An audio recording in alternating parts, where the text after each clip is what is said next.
Today we'll be diving into the fascinating history of the Castle-class steam locomotives, powerful machines that once ruled the rails of the Great Western Railway. So, let's get started. The Castle-class 460 steam locomotives were designed by Charles Collett for the Great Western Railway, GWR. These impressive machines evolved from the Star class, which was introduced in 1907 but needed improvements after World War I. Collett's innovative design featured an extended frame and a larger, lighter num-8 boiler, which increased tractive effort and contributed to their attractive appearance, while adhering to the 20-ton axle weight limit due to aging bridges. When Collett took over as GWR's chief mechanical engineer in 1922, he aimed to create a new locomotive design that would not only supplement the Stars, but also replace them on the heaviest express trains. Unlike the Star class, there was no prototype for the Castle class. Collett was confident enough in his design to order 10 locomotives from Swindon Works in 1923, without a prototype, and after resolving initial teething problems, the locomotives were completed by April 1924. The Castle-class locomotives were named after castles in the western area served by the GWR, beginning with Caerphilly Castle. Over the years, 155 new Castle-class locomotives were built at Swindon Works, and an additional 16 were converted from other classes. In a noteworthy event, 2 engines swapped names and numbers for George VI's funeral train in 1952 and never reverted to their original identities. The Castle-class locomotives were introduced as Britain's most powerful express passenger engines.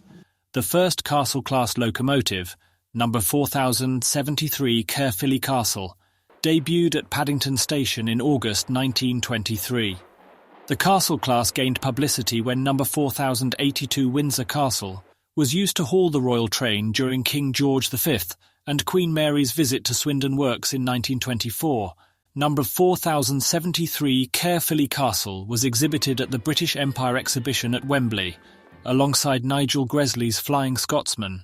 The GWR declared their engine more powerful than its larger LNR rival.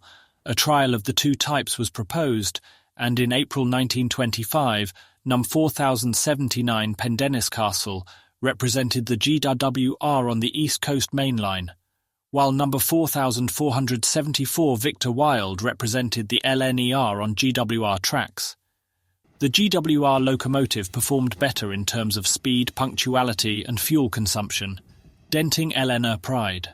In 1926, number 5000 Launceston Castle was loaned to the London, Midland and Scottish Railway, LMS, for trials between London and Carlisle. The LMS requested either a batch of castles or a full set of construction drawings from the GWR, but both proposals were rejected. The LMS eventually accessed the design by hiring William Stanier, GWR's works manager at Swindon Works, as their new chief mechanical engineer. In 1935, GWR attempted streamlining by modifying Num 5005 Manorbier Castle, but the experiment did not last and the additions were removed. The Castle-class locomotives were renowned for their performance, handling all but the heaviest loads which were entrusted to the later King class. They were notably efficient on the Cheltenham Flyer during the 1930s. On June 6, 1932, number 5006 Tregenna Castle pulled the train at an average speed of 81.68 miles per hour, setting a world record for steam traction.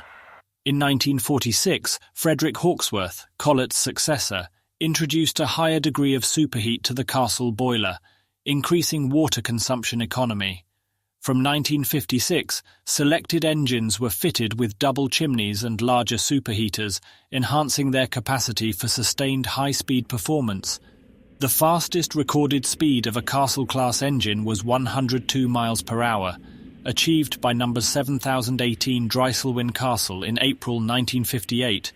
On the 4th of March 1967, Nosden 7029 Clun Castle and 4079 Pendennis Castle, featured in this video, marked the end of through trains between Paddington and Birkenhead by hauling specials from Banbury and Oxford to Chester.